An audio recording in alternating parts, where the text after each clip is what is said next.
Tá a fim de fazer uma revisão periódica bacana no seu carro, mas você não sabe por onde começar, o que você tem que ver, o que você tem que se atentar? Nesse vídeo aqui eu vou passar mais de 15 itens para que você verifique numa revisão periódica do seu carro, para que ele fique bala, para você dar um rolê, para você dirigir tranquilamente, ou até mesmo para você viajar. Ficou interessado, quer saber mais? Segue o vídeo, você vai entender.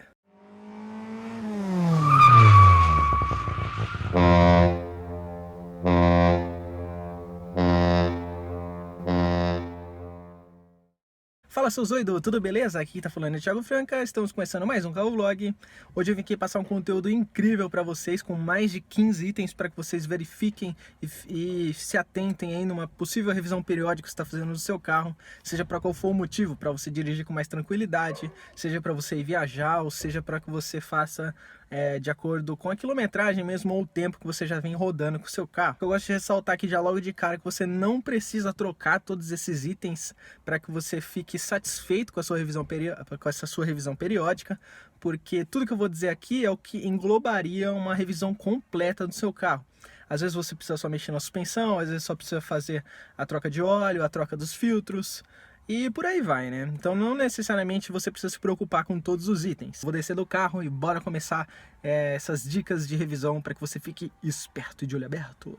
Muito bem, já estou aqui fora para continuar a gravar o conteúdo, falando sobre revisão periódica. Falou em revisão periódica, a gente já pensa em uma coisa: troca de óleo. A troca de óleo normalmente deve acontecer aí por volta dos 10 mil quilômetros rodados, mas tem muita gente que gosta de trocar ali por volta dos 8 mil. Eu particularmente troco ali por volta dos 5, tá? Sempre respeitando aí a viscosidade do manual. No caso aqui do 206, eu uso o 15W40 semissintético. Sempre que eu troco o óleo do carro, eu procuro trocar o filtro de óleo também, né, que normalmente acusa problemas ali por conta de uma hastezinha que tem dentro do filtro, ali naquele bujãozinho que eu tô apontando. Aqui dentro da caixa de ar fica o filtro de ar do motor, que ele é responsável ali, né, por controlar aí a pureza do ar, que passa aqui num filtro de algodão, mas no meu caso eu uso um de poliuretano da Inflow e nunca mais precisei trocar. Mas de qualquer forma, você vai trocar o óleo, troca o filtro de óleo, troca o filtro de ar, e não se esqueça do filtro da cabine, que normalmente aqui no 206 ele fica escondidinho ali. Ele vai evitar que passe aquele mau cheiro, né, aquele cheiro de roupa molhada para dentro do carro, quando você ligar o ar dentro da sua cabine. Opa, peraí, ainda falando de filtro, se você vir aqui do lado do passageiro, aqui embaixo, deixa eu mostrar pra vocês. Tá vendo aqui esse careta? Esse cara aqui é o filtro de combustível. Ele fica aqui debaixo da porta do passageiro, do lado do passageiro. No 206 ele fica aqui. Esse malandro aqui é bom você trocar sempre alternadamente com as trocas de óleo. Então vamos supor, você chegou a 100 mil quilômetros rodados e é hora de trocar o óleo do seu carro e os filtros ali que eu já disse. Na próxima troca de óleo, próximo ali ao 110 ou 105, caso seja sua preferência, é bom você trocar esse filtro de combustível também, para que o seu combustível sempre chegue limpinho ali na sua injeção e caia no motor de uma maneira mais eficiente e mais límpida. Já que eu falei do filtro de combustível, bora falar da injeção eletrônica. Aqui debaixo dessa capinha, no meu caso do Peugeot 206 1.616, aqui debaixo dessa capa vão estar as velas, tá, da ignição. As velas, elas são conectadas aí nos terminais de bobina, no caso do 1.6. Podem ser que existem modelos aí que utilizem cabos de vela, que eu não vou dizer exatamente, mas se eu não me engano tem algum modelo de Peugeot que utilize os cabos, tá? E você vai ter que ficar esperto no seguinte: as velas, pelo fabricante, normalmente eles dizem assim, troca a cada 20 mil quilômetros, mas normalmente as pessoas gostam de trocar a cada 10 mil quilômetros. As velas, elas vão ser mais trocadas assim, seguindo esse padrão, ou se o seu carro estiver enfrentando aí falhas, né, de queima de combustível. Vale lembrar também que quando você tirar suas velas, você pode ver qual é o estado de oxidação dos terminais ali que geram a centelha para que ocorra a explosão dentro do bloco ali do seu motor. Se elas estiverem sujas, ainda dá para dar uma limpadinha, mas o ideal é que você efetue a troca das velas entre ali 10, 15 mil quilômetros rodados.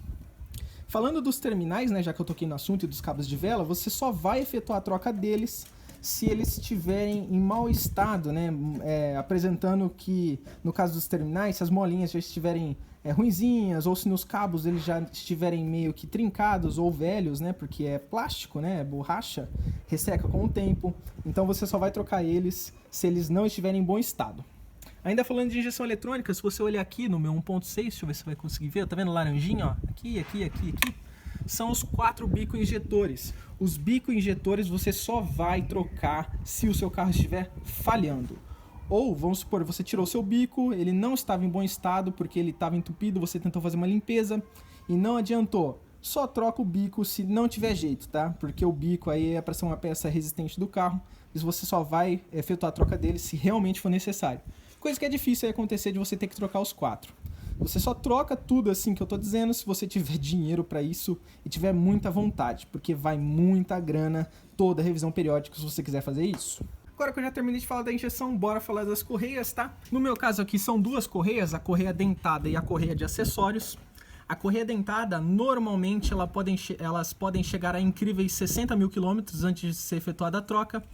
Mas, por padrão aí de mecânica, as pessoas normalmente revisam ela a cada 40 mil, mas tem pessoas que gostam de trocar ela entre 25 e 30 mil quilômetros. Então fica a dica ideal aí.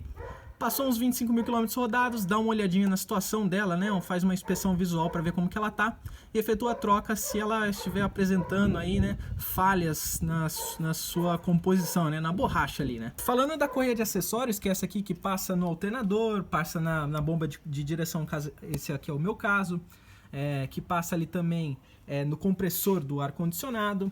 Essa aqui já é um pouquinho mais frágil e normalmente é trocada a cada 10 mil quilômetros rodados.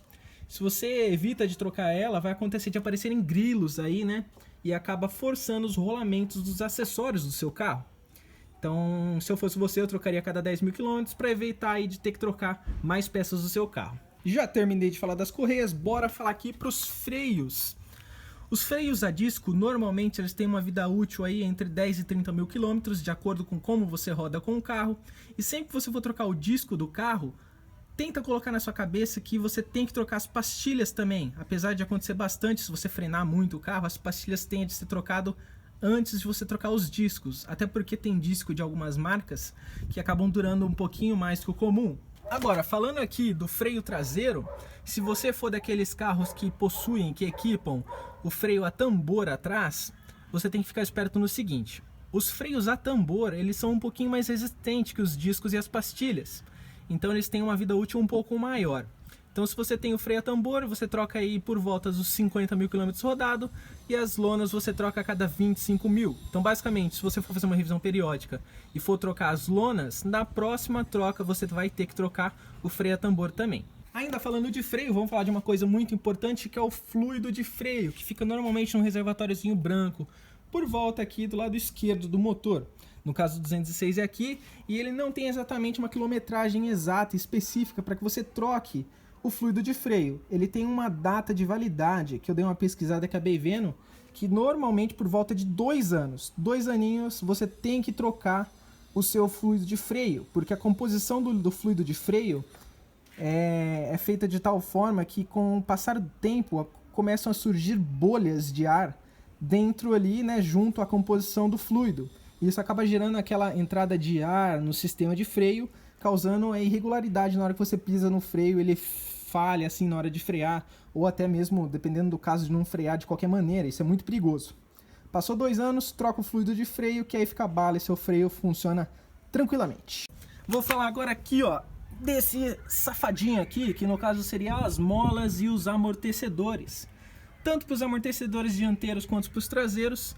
O Peugeot 206, no caso, não equipa mola atrás, só mola na frente, porque atrás é eixo de torção.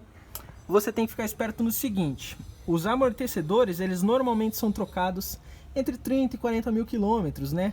Tanto o dianteiro quanto o traseiro. Já as molas, elas acabam durando o dobro de tempo, tem um dobro de vida útil. Você tem que ficar esperto em trocar elas entre 60 e 80 mil quilômetros, valeu? Voltando aqui novamente do lado do passageiro, se você olhar aqui, ó, deixa eu tentar mostrar para vocês. Tá vendo esse cara grandão, esse cilindro enorme? Esse é o eixo de torção, o eixo traseiro, que normalmente dá dor de cabeça para proprietários de 206, 207, 207 Passion. É o seguinte, aqui próximo à manga da roda, eles possuem rolamentos que rolam em cima da base do eixo. E eles acabam estourando com o tempo. O ideal é que de 6 em 6 meses você faça uma manutenção periódica para ver qual que é o estado dos rolamentos. Tem muita gente que utiliza a bucha, seja ela de nylon, de polipropileno. Olha também de, vamos por assim, quem não utiliza os rolamentos, utiliza as buchas, olhe de 3 em 3 meses só para garantir que as buchas estão em estado bom, porque senão você vai começar a ouvir estralo, vai começar a roda a inclinar e vai comer pneu, vai ser uma droga. Voltando aqui para a roda dianteira, eu vou falar mais um pouquinho agora desse cara aqui, ó, tá vendo? Esse cara aqui é a bandeja. A bandeja ela é composta por duas partes importantes, principalmente no 206, que você tem que ficar atento. Aqui vai uma bucha, tá? E aqui na ponta, deixa eu tentar mostrar para você, aqui ó, vai um pivô. O pivô no 206, 207 e outros modelos, né? É um pivô fixo que você só consegue trocar se você trocar a peça inteira, a bandeja inteira. Então se esse pivô aqui tiver estourado, meu amigo, você vai ter que gastar uma nota para trocar as duas bandejas, tá? Para que não fique desalinhado, tá? Estourou uma, troca as duas. Esse negócio de pivô fixo é coisa de carro francês, viu? Se seu carro não for francesinho, pode ficar tranquilo, provavelmente esse pivô aqui vai ser modular e você vai conseguir trocar ele de maneira separada da bandeja. Não vai precisar se preocupar em trocar a bandeja inteira, valeu? Vale lembrar que se estourar só a bucha, tem como você trocar só a bucha, viu? Você pode pesquisar que você vai encontrar para comprar separadamente. Compra só a bucha, caso tiver só estourada, e pede pro profissional trocar, que vai trocar e vai ficar zero as suas balanças, ou bandejas, né, que a gente chama. Terminando de falar um pouquinho aí das peças que compõem a suspensão do 206, ou que compõem o seu carro, você tem que ficar esperto com os pneus. Os pneus vão ser os últimos itens que eu vou abordar nesse vídeo, e você tem que ficar esperto com o seguinte: os pneus, você tem que ficar de olho nesses sulcos aqui, né? Tem essas demarcaçõezinhas. Deixa eu tentar mostrar aqui, ó. Aqui, ó. Essa demarcaçãozinha não pode encostar na matéria da borracha aqui, do seu pneu. Se esse pneu chegar a ponto de encostar nessa demarcaçãozinha, chegou a hora de você trocar seu pneu. Outra coisa muito importante, você tem que ficar esperto quanto a pneu, não só os sulcos, né, que isso já é meio que fato, né, pneus carecas, não é muito difícil você identificar, é o seguinte: logo após aqui as informações do seu pneu, da sua roda, tarará, tarará, você vai ver que tem uma demarcaçãozinha aqui, ó, escrito treadwear. Treadwear e um número, quanto maior esse número for, melhor, maior vai ser a vida útil desse pneu. Tanto que logo em seguida você vai ver aqui que vão ter duas notas, uma para tração e outra para temperatura. Essas notas vão de A a C. Se a nota for A, maravilha, melhor nota possível, e quanto maior o número do treadwear, mais durável vai ser o seu pneu. Uma última dica aí para terminar falando de pneu é o seguinte: se você olhar a próxima aqui ao aro, procura, não pode ter a sigla SM, que significa Snow e Mud. São pneus de inverno, tá? São pneus que não deveriam vir para o Brasil, mas que muitas lojas comercializam eles como pneus convencionais. Eles são pneus de inverno e não deveriam rodar nesse país tropical, que é o nosso país, Brasil. Eles vão desgastar de uma maneira incrível e vão ser comidos as bordas do pneu. E isso não pode acontecer. Você tem que ter um pneu íntegro de maneira geral. Ó o ventinho safado, rapaz. Tá maluco? Muito bem, tô aqui de volta para dentro do carro só para finalizar o vídeo. Eu gostaria de agradecer muito você por ter assistido até aqui, porque deu trabalho para eu juntar todas essas informações e experiência e papo que eu tive com uma galera do Clube 206 para a gente chegar nesses números.